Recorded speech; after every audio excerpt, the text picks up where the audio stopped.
ఎన్నో పెద్ద పెద్ద వెహికల్స్ని తయారు చేసిన టాటా కంపెనీ ఇప్పటి వరకు ఒక్క చిన్న బైక్ని కూడా తయారు చేయలేకపోయింది. ఎందుకో తెలుసా? అలాగే రతన్ టాటా గారు 4 సార్లు పెళ్లి చేసుకోవాలనుకున్నారు, కానీ ఇప్పటి వరకు పెళ్లి చేసుకోలేదు. ఎందుకో తెలుసా? ఇవన్నీ తెలియాలంటే మనం పూర్తిగా రతన్ టాటా గారి గురించి తెలుసుకోవాలి. రతన్ టాటా ఈ పేరుకి పెద్దగా పరిచయం అక్కర్లేదు. తరతరాలుగా వచ్చిన ఆస్తిని, విలువను, వంశ గౌరవాన్ని ఏమాత్రం పాడు చేయకుండా ఇంకా వాటిని పెంచుకుంటూ దేశ విదేశాలకు తమ వ్యాపారాలని విస్తరించాడు. అంతేకాదు, రతన్ టాటా ఒక వ్యాపారస్తుడిగా కాకుండా ఒక మంచి మానవతా విలువలు కలిగిన ఒక గొప్ప వ్యక్తిగా ఎంతో పేరు సంపాదించుకున్నాడు. అయితే రతన్ టాటా గురించి తెలియాలంటే ఈ టాటా సంస్థ ఎలా మొదలైందో తెలుసుకోవాలి. టాటా ప్రస్థానం ఇప్పటిది కాదు, ఇది 200 ఏళ్ల క్రితమే మొదలైంది. 1822 సంవత్సరంలో గుజరాత్లోని ఒక పార్సీ కుటుంబంలో పుట్టిన నజర్వంజీ టాటా అనే వ్యక్తి ఈ టాటా గ్రూప్స్కి పునాది వేశాడు. చిన్నప్పటి నుంచి ఈయనకు ఏదో ఒకటి సాధించాలన్న పట్టుదల ఉండటంతో ఈయన బాంబేలో కాటన్ బిజినెస్ని స్టార్ట్ చేశాడు. దీంట్లో ఎన్నో లాభాలు ఆర్జించాడు. ఈ డబ్బుతో తన కొడుకు అయిన జంషెడ్జీ టాటాని గొప్పగా చదివించాడు. అంతేకాదు, భారతదేశంలో మొదటి స్టీల్ ఫ్యాక్టరీని వీరే స్టార్ట్ చేశారు. తండ్రి తదనంతరం జంషెడ్జీ టాటా తన వ్యాపార సామ్రాజ్యాన్ని నెక్స్ట్ లెవెల్కి తీసుకెళ్లాడు. అలాగే 1890 సంవత్సరంలో ది గ్రేట్ తాజ్ హోటల్ని కట్టడం ప్రారంభించి 1903లో దాన్ని పూర్తి చేశారు. ఈయన తర్వాత టాటా వారి వారసుడిగా దోరాబ్జీ టాటా వచ్చారు. ఈయన ఆయాంలోనే టాటా స్టీల్ ప్లాంట్ ప్రొడక్షన్ని స్టార్ట్ చేసింది. ఆ సమయంలోనే మొదటి ప్రపంచ యుద్ధం మొదలైంది. బ్రిటిష్ వారు తమ యుద్ధ ట్యాంకులను నిర్మించడానికి టాటా స్టీల్ని ఉపయోగించారు. ఇక ఈయన తర్వాత జేఆర్డి టాటా అంటే జహాంగీర్ రతన్ టాటా వచ్చారు. ఈయన ఎక్కువ ఫ్రాన్స్లో పెరిగాడు. ఈయనకు విమానాలు నడపడం అంటే చాలా ఇష్టం. అంతేకాదు, ఈయన లైసెన్స్డ్ పైలట్ కూడా. ఈయనకున్న ప్యాషన్తోనే మొదటగా ఇండియాలో ఎయిర్లైన్స్ని స్థాపించారు. అదే టాటా ఎయిర్లైన్స్. దాన్నే ఇప్పుడు మనం ఎయిర్ ఇండియా అని అంటున్నాం. ఈయన కాలంలోనే టాటా మోటార్స్ని మొదలుపెట్టారు. అలాగే 1968 సంవత్సరంలో టీసీఎస్ని స్థాపించాడు. అలాగే జేఆర్డి టాటా గారు 58 సంవత్సరాలు టాటా కంపెనీకి చైర్మన్గా ఉన్నారు. ఇక ఈయన తదనంతరం టాటా కంపెనీలోకి అడుగు పెట్టారు మన రతన్ టాటా గారు. ఇక ఇప్పటి నుంచి మనం రతన్ టాటా గురించి పూర్తిగా తెలుసుకుందాం. రతన్ టాటా వీరి పూర్తి పేరు రతన్ నావెల్ టాటా. ఈయన 1937 సంవత్సరంలో నావెల్ టాటా మరియు సోనీ టాటా దంపతులకు జన్మించాడు. వీరిది సంపన్న కుటుంబం.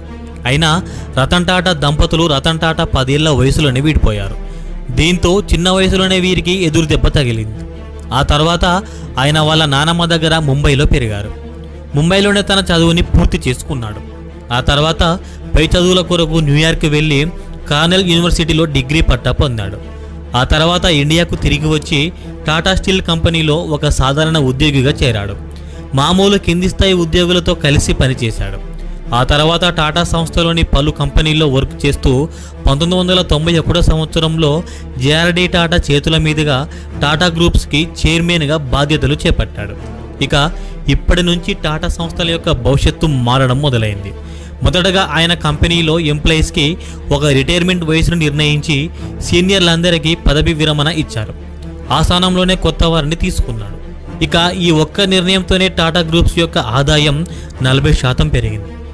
రతన్ టాటా గారు ఒకవైపు కంపెనీ ఆదాయాన్ని పెంచుతూ ఇతర కంపెనీలను కొనుగోలు చేసి తన కంపెనీలో విలీనం చేస్తూ వెళ్ళారు. ఇదే విషయంలో ఒక ఇంట్రెస్టింగ్ విషయం అయితే ఉంది. టాటా గ్రూప్స్ మొట్టమొదటిసారిగా 1998 సంవత్సరంలో కార్ల తయారీ రంగంలో అడుగుపెట్టింది. మొట్టమొదటిగా టాటా గ్రూప్స్ టాటా ఇండికా అనే కార్ని తయారు చేసింది. అయితే అప్పుడు ఈ కారు గురించి నెగిటివ్గా రివ్యూ రావడం వల్ల ఈ కార్ల అమ్మకాలు భారీగా పడిపోయాయి. దీంతో కంపెనీ చాలా నష్టాల్లోకి వెళ్ళిపోయింది. ఇక చేసేది లేక అమెరికాకు చెందిన ఫోర్డ్ కంపెనీకి తన టాటా మోటార్స్ని అమ్మడానికి డీల్ మాట్లాడడానికి రతన్ టాటా గారు అమెరికా వెళ్ళారు. కానీ ఆ డీల్ సమయంలో ఫోర్డ్ మోటార్స్ యాజమాన్యం రతన్ టాటాని చిన్న చూపు చూస్తూ ప్యాసింజర్ కార్లు తయారు చేయడం తెలియనప్పుడు ఈ ఫీల్డ్లోకి ఎందుకు వచ్చారు అని రతన్ టాటాని అవమానించింది. దీంతో ఆ మాటలు విన్న రతన్ టాటా గారు డీల్ మాట్లాడకుండానే ఇండియాకి తిరిగి వచ్చేశారు. పట్టుదలతో తన ఇండికా కార్లలోనే మార్పులు చేసి ఇండియాలో మళ్ళీ రిలీజ్ చేశారు. దీంతో ఈసారి ప్రజలకు ఈ కార్లు బాగా నచ్చాయి. ఇండియాలో ఎటు చూసినా టాటా కార్లు మాత్రమే కనబడుతున్నాయి. ఇక తనకు అవమానం జరిగిన సరిగ్గా 9 సంవత్సరాల తర్వాత Ford company land rover, Jaguar వంటి కార్లను లాంచ్ చేసి నష్టాల బాట పట్టింది. ఈ విషయం తెలిసిన రతన్ టాటా గారు ఆ కార్ల బ్రాండ్లని నేను కొంటానని ఫోర్డ్ కంపెనీ వాళ్ళను ఇండియాకు రప్పించి డీల్ మాట్లాడుకున్నాడు. ఇలా తనను అవమానించిన వాళ్ళని తన దగ్గరికి రప్పించుకొని తన కంపెనీని అమ్మేయాలనుకున్న ఫోర్డ్ కంపెనీనే మన రతన్ టాటా గారు కొని వాళ్లకు ఇండియా పౌరుషం ఏంటో చూపించారు. అలాగే రతన్ టాటా గారు ఇండియాలోనే మధ్యతరగతి వాళ్లకు అండగా ఉండడానికి నానో కార్స్ని తయారు చేశాడు. అయితే ఎన్నో పెద్ద పెద్ద వెహికల్స్ని తయారు చేసిన టాటా కంపెనీ ఇప్పటి వరకు బైక్స్ని ఎందుకు తయారు చేయలేదో తెలుసా? ఒకరోజు రతన్ టాటా తన కారులో వెళుతుండగా అదే రోడ్డు పైన అవతలి సైడు బైక్ పైన 3 కుటుంబ సభ్యులు ప్రయాణిస్తున్నారు. అదే సమయంలో ఆ బైక్కి ఒక యాక్సిడెంట్ అయింది. వారు చాలా గాయపడ్డారు. అది చూసిన రతన్ టాటా అప్పటి నుంచి నిర్ణయించుకున్నాడు, ప్రజలకు సేఫ్టీగా లేని బైక్ని తయారు చేయకూడదని. అంతేకాదు, రతన్ టాటా 4 సార్లు పెళ్లి చేసుకోవాలనుకున్నాడు.